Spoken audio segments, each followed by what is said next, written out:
Hi friends, welcome to our channel.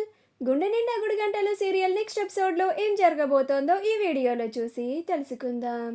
మీ నాని ఇంకా వాళ్ళ పుట్టింటికి వెళ్ళొద్దు అని చెప్పిన బాలు అసలేం జరిగింది అని తెలుసుకోవడానికి ఈ వీడియోని స్కిప్ చేయకుండా ఎండ్ వరకు చూసేయండి.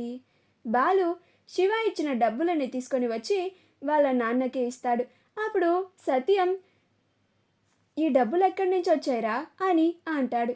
అప్పుడు బాలు, పోలీసుల దొంగని పట్టుకున్నారు నాన్న, నన్ను పోలీస్ స్టేషన్కి పిలిపించి ఈ డబ్బులని ఇచ్చి పంపించారు. నేను ఆ దొంగ ఎవరు అని అడగకుండా ఈ డబ్బులని తీసుకొచ్చేశాను. మన డబ్బులు మనకు వచ్చేసాయి కదా, ఇంకా దొంగ ఎవరో మనకెందుకు, అవన్నీ ఇంకా పోలీసులు చూసుకుంటారు కదా అని చెప్పి వెళ్ళిపోతాడు.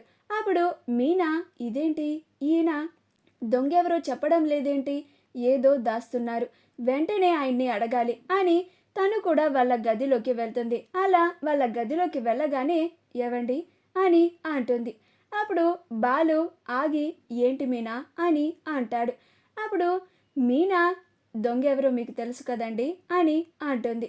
అప్పుడు బాలు, దొంగెవరో నాకెలా తెలుస్తుంది మీనా అని అంటాడు.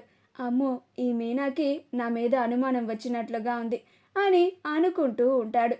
అప్పుడు మీనా, మీరే కదండి చెప్పారు పోలీస్ స్టేషన్కి వెళ్ళాను అని, అక్కడ మీరు పోలీసుల్ని అడగలేదా దొంగెవరోనని అని అంటుంది. అప్పుడు బాలు, అడగలేదు మీనా, మనకి రావాల్సిన డబ్బు మనకి వచ్చేసింది కదా, ఇంకా దొంగెవరో మనకెందుకు, వాళ్ళ సంగతి ఇంకా పోలీసులే చూసుకుంటారు కదా, అయినా నువ్వు ఈ విషయం గురించి ఇంతలా ఎందుకు ఆలోచిస్తున్నావు అని అంటాడు. అవును మర్చిపోయాను, నువ్వు ఇందాకేమన్నా మీ అమ్మ వాళ్ళ ఇంటికి వెళ్ళావా అని అంటాడు. అప్పుడు మీనా, నేను మా అమ్మ వాళ్ళ ఇంటికి వెళ్ళింది ఈయనకెలా తెలిసింది అని అనుకొని, నేను మా అమ్మ వాళ్ళ ఇంటికి వెళ్ళిన విషయం మీకెలా తెలిసిందండి అని అంటుంది.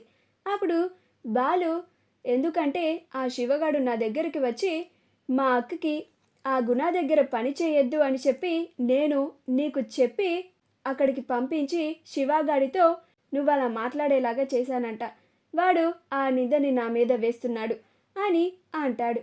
అప్పుడు మీనా ఆశ్చర్యపోతుంది. శివ ఎందుకని ఆయనతో అలా మాట్లాడాడు అని అనుకుంటూ ఉంటుంది. అప్పుడు బాలు, అంతేకాదు ఆ గుణ దగ్గర శివ పని చేస్తున్నట్టు నేను నీకు చెప్పానంట అని అంటాడు. అప్పుడు మీనా, అదేంటండి, శివ ఎందుకని మీ మీద ఇలా నిందలు వేస్తున్నాడు, అసలు మీ మధ్య ఏం గొడవ జరిగిందండి అని అంటుంది. అప్పుడు బాలు, అదంతా కాదు మీనా, ఇక నుంచి నువ్వు నీ పుట్టింటికి వెళ్ళకు అని చెప్పి అక్కడి నుంచి వెళ్ళిపోతాడు. అప్పుడు మీనా వెంటనే శివకి కాల్ చేసి, రేయ్, నాకు తెలియకుండా నీకు మీ బావకి ఏమన్నా గొడవలున్నాయా అని అంటుంది. అప్పుడు శివ, ఇప్పుడెందుకు అలా అడుగుతున్నావక్క అని అంటాడు. అప్పుడు మీనా, ఆయన నన్ను ఇక నుంచి పుట్టింటికి వెళ్ళొద్దు అని చెప్పారా అని అంటుంది. అప్పుడు శివ, అలానే రాకక్క, మేమిక్కడ చాలా సంతోషంగా ఉంటాము, నువ్వు కూడా ఇక్కడికి రాకుండా అక్కడ సంతోషంగా ఉండు, మా గురించి ఆలోచించకు అని చెప్పి కాల్ని కట్ చేస్తాడు. అప్పుడు మీనా, ఇదేంటి, ఏమైంది వీడికి, అసలు వీళ్ళిద్దరు ఎందుకని ఇలా ప్రవర్తిస్తున్నారు అని అనుకుంటూ ఉంటుంది. మా వీడియో కనుక మీకు నచ్చినట్లయితే లైక్ చేయండి, షేర్ చేయండి, మా ఛానల్ని సబ్స్క్రైబ్ చేసుకోండి, పక్కనే ఉన్న బెల్ ఐకాన్ని క్లిక్ చేయడం మాత్రం మర్చిపోకండి.